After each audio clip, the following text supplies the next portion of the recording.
हाय मेरे प्यारे छात्रों, जैसा कि आज हम लोग पढ़ेंगे त्रिकोणमिति के कुछ अनुप्रयोग। ठीक है, इससे क्वेश्चन पेपर में जरूर ही आता है, लेंदी वाला भी क्वेश्चन आता है इससे, और एक नंबर वाले क्वेश्चन भी आते हैं। ठीक है, ऐसे क्वेश्चन को पढ़ने के लिए सबसे पहले हमको इसकी बेसिक जानकारी होनी चाहिए।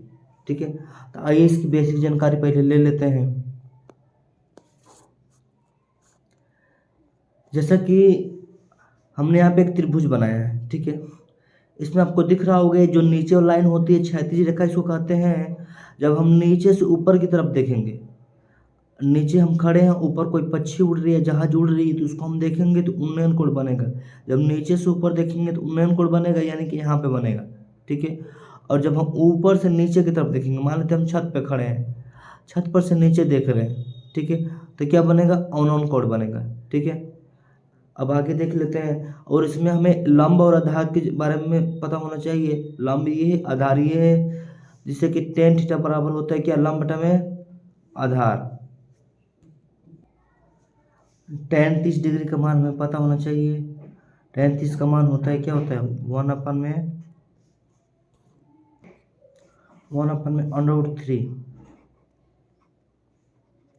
और टेन 45 का मान होता है 1, और टेन 60 का मान होता है √3। ये आपको सारी वैल्यू पता होना चाहिए। ठीक है, और ये तो हम बता ही दिए आपको, उन्नयन कोण होता है। हमेशा इसमें आपको राइट एंगल की बात करेगा, हमेशा समकोण त्रिभुज के बारे में बताना रहेगा। ठीक है, चलते हैं क्वेश्चन पे।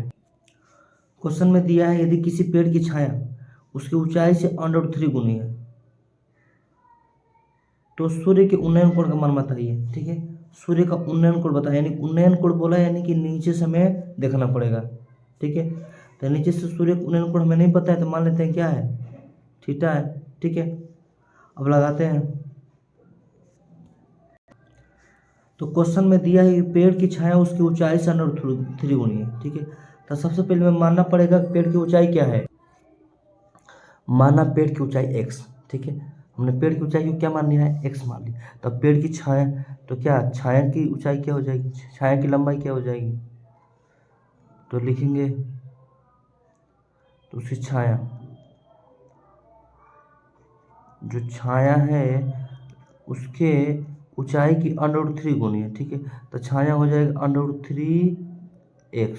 ठीक है, यहाँ पे लिख लेते हैं, ऊंचाई हमने x मान लिया है और इसकी छाया क्या है?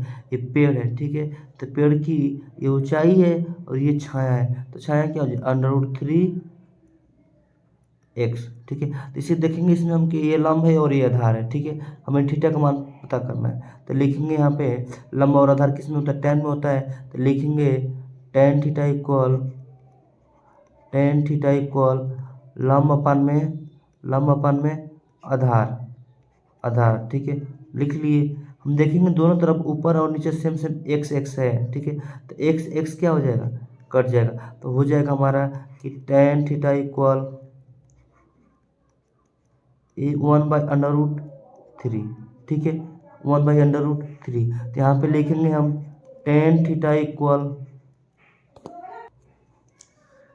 लिखेंगे टेन थीटा इक्वल 1/3 किसके कितने डिग्री का मान होता है?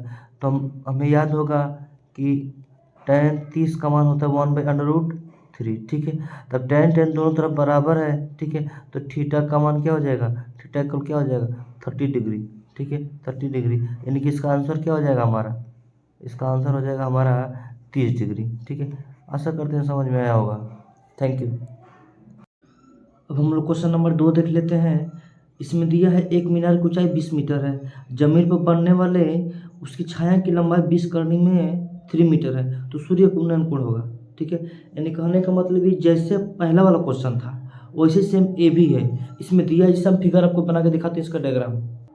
जैसे कि मैंने एक त्रिभुज बना दिया है, इसमें हमें दिखाना है कि मीनार की ऊंचाई 20 मीटर है। ठीक है, यानी कि इसको हम दिखा लेते हैं कि कितना है? 20 है। ठीक है, और इसकी छाया जो बन रही, मान लेते हैं पेड़ है, तो पेड़ की सॉरी मीनार है, तो मीनार की छाया इधर है। ठीक है, तो छाया को लिख देते हैं क्या? 20 करने में 3। ठीक है, इसका नाम रख लेते हैं ए, बी और सी। ठीक है, अब हम इसको क्या करेंगे, इसमें देखेंगे सूर्य का उन्नयन कोण पूछा है, ठीक है। उन्नयन कोण यानी कि नीचे से यहाँ से बनेगा, यानी कि हमें यही निकालना है, ठीक है।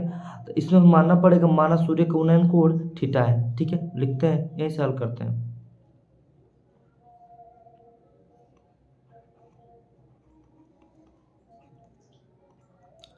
माना सूर्य का उन्नयन कोण क्या है, थीटा, ठीक है। तो हम देखेंगे इसमें ये लंब है और ये आधार है, ठीक है। लंब है और आधार, तो लंब और आधार किस में होता है, टेन होता है, टेन थीटा। यानी कि हम लिख सकते हैं यहाँ पे कि टेन थीटा इक्वल लंब अपन में आधार, यानी कि लंब 20 है और आधार 20 करने में 3 है, ठीक है। लिख लेते हैं, हम देखेंगे 20 से 20 कट रहा है एक बार में, तो कट जाएगा। यानी कि क्या आ गया हमारा, अब आ गया हमारा टेन थीटा इक्वल 1/√3। तो हम ध्यान देंगे कि अभी हमने आप लोगों को याद करवाया था कि टेन 1/3 करने में 3 कितने डिग्री का मान होता है, तो बताइए आप लोग। यानी कि लिख सकते हैं इसमें टेन थीटा इक्वल टेन 30 का मान होता है, 1/में करने में 3, तो हो जाएगा टेन 30 डिग्री, ठीक है। अब थीटा टेन टेन बराबर, यानी कि थीटा का मान क्या आ गया, 30 डिग्री, ठीक है। तो हम आपसे पूछा क्या था, आपसे पूछा क्या था, पूछा यही था कि सूर्य का उन्नयन कोण क्या होगा, तो थीटा का मान क्या आ गया 30, यानी कि ऑप्शन में हमारा बी सही है। ऐसे ही क्वेश्चन पेपर में आएंगे। अब हम लोग क्वेश्चन नंबर 3 देख लेते हैं। इसमें लिखा है मैदान में खड़ी एक कार का 75 मीटर मीनार से अवनयन कोण 30 डिग्री, यानी कि कोई कार खड़ी है और उसको हम 75 मीटर ऊंचे मीनार से देखते हैं, तो उसका अवनयन कोण कितना बनता है, 30 डिग्री, ठीक है। तो मीनार के आधार से कार की दूरी ज्ञात कीजिए। यानी मान लेते हैं ये मीनार है, ठीक है, मीनार है, इसका नाम रख देते हैं पी क्यू और आर, लिख दिए, ठीक है। यहाँ से नीचे देखने पर, ऊपर से नीचे देखने पर क्या होता है, अवनयन कोण 30 बनता है। यानी कि यहाँ से जब हम ऐसे देखते हैं यहाँ से, तो 30 बनता है, तो ये अवनयन कोण है, ठीक है। तो इसका इसमें देखेंगे कि क्या बनना है, एकांतर कोण बनना है। जेड की आकृति बन रही है, तो जेड की आकृति जब भी बनती है तो एकांतर कोण, तो जितने का डिग्री का यहाँ पे एंगल बनेगा उतना डिग्री का यहाँ पर भी एंगल बनेगा, ठीक है। तो 30 का था, तो ये भी कितने का हो जाएगा, 30 का हो जाएगा। और ध्यान देने वाली बात ये कि मीनार ये जो है कितनी मीटर ऊंची है, 75 मीटर ऊंची है, 75, ठीक है। अब क्या बोला हमसे, आधार से कार की दूरी, यानी कि क्यू से आर की दूरी ज्ञात करनी है, ठीक है। इसी दूरी को निकालना है, तो इसको हम मान लेते हैं क्या है, एक्स है। इसमें लिखना पड़ेगा, क्या लिखेंगे, लिखेंगे माना मीनार से कार की दूरी कितनी है, एक्स है,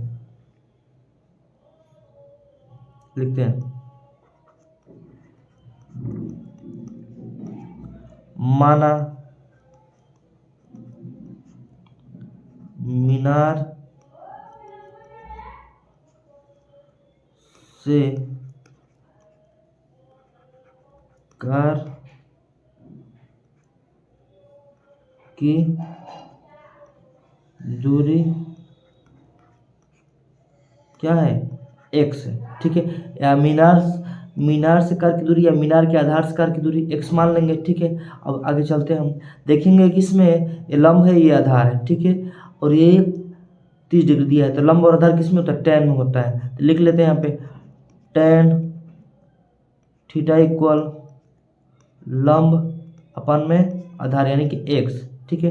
अब आगे इसको हल करेंगे, तो टेन थीटा की जगह पे क्या दिया, 30 दिया है, तो लिखेंगे टेन 30 डिग्री इक्वल लंबपन में आधार, यानी कि एक्स, ठीक है। अब आगे इसी को हल करते हैं, टेन 30 का मान क्या होता है, 1/√3 होता है, लिख लेंगे।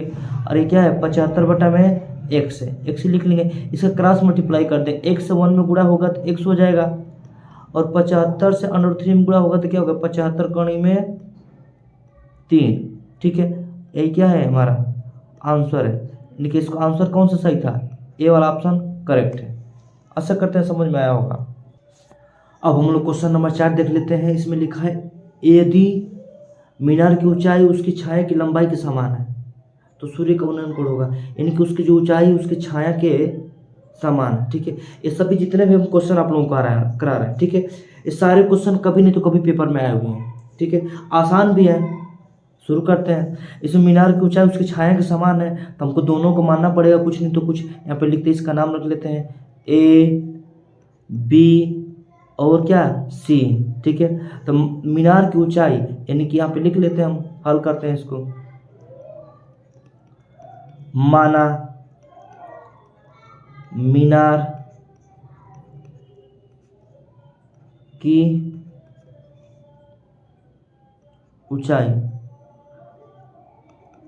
ऊंचाई यानी कि एच क्या दिया है नहीं पता मैं, तो मान लेते हैं कि एक्स है। ठीक है, इसको हम क्या मान लिए, ये एक्स मान लिए। ठीक है, अब इधर जब इसकी ऊंचाई इसकी छाया के समान है तो छाया भी क्या हो जाएगी, एक्स हो जाएगी।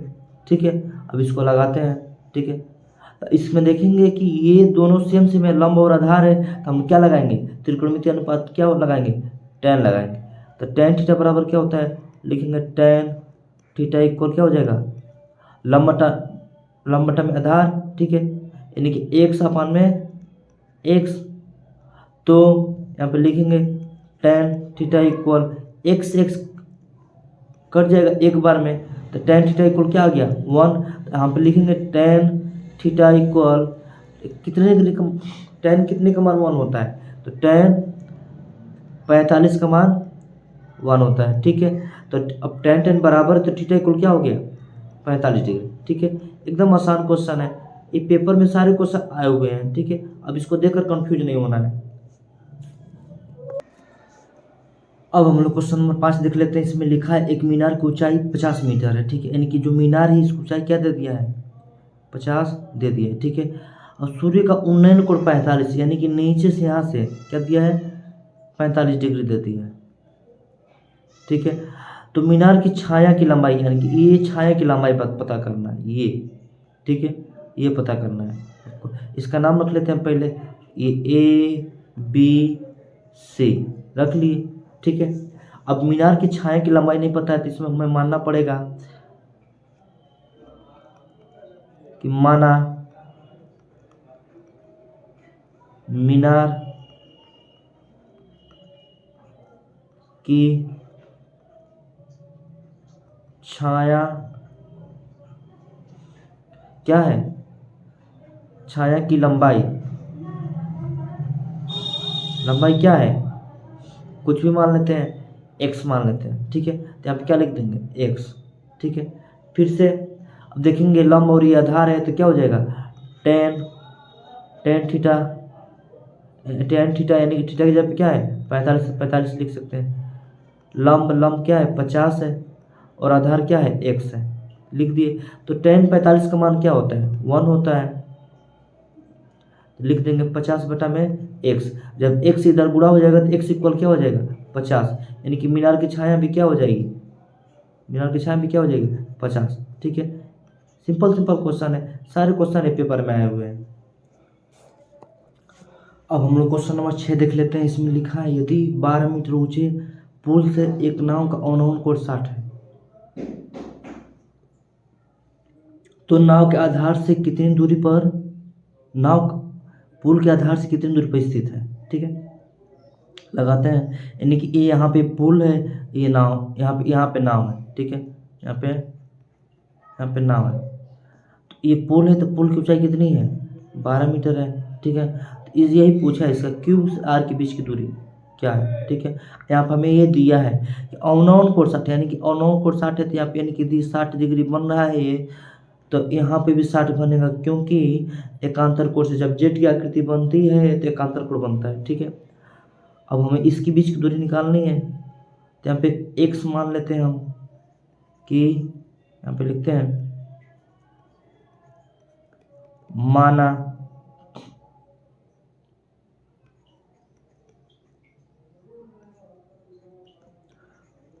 पुल के आधार से दूरी क्या है, नाव की दूरी क्या है, x है। ठीक है, तो अब इसको हम शुरू करते हैं। बिल्कुल वैसे ही लगाना है, लिखेंगे tan, क्योंकि लंब और आधार दिया है तो tan हो जाएगा। तो tan थीटा यानी कि थीटा की जब क्या दिया 60 डिग्री दिया है, और लंब हमें पता है 12 है, और आधार x है। ठीक है, तो tan 60 का मान क्या होता है, √3 होता है। तो 12 अपन में x हो जाएगा। ठीक है, तो जब x का मान निकालेंगे तो 12 अपन में क्या हो जाएगा, √3 हो जाएगा। ठीक है, ध्यान देने वाली बात ये है कि ये अंडर कभी भी नीचे हम नहीं छोड़ते हैं। ठीक है, तो अंडर का परिमेयकरण करना पड़ेगा। ठीक है, यहाँ पे लिखेंगे 12 बटा में करनी में 3 और ऊपर नीचे करनी में 3 से गुणा करना पड़ेगा। यहाँ पे लिखेंगे रीजन में √3 का परिमेयकरण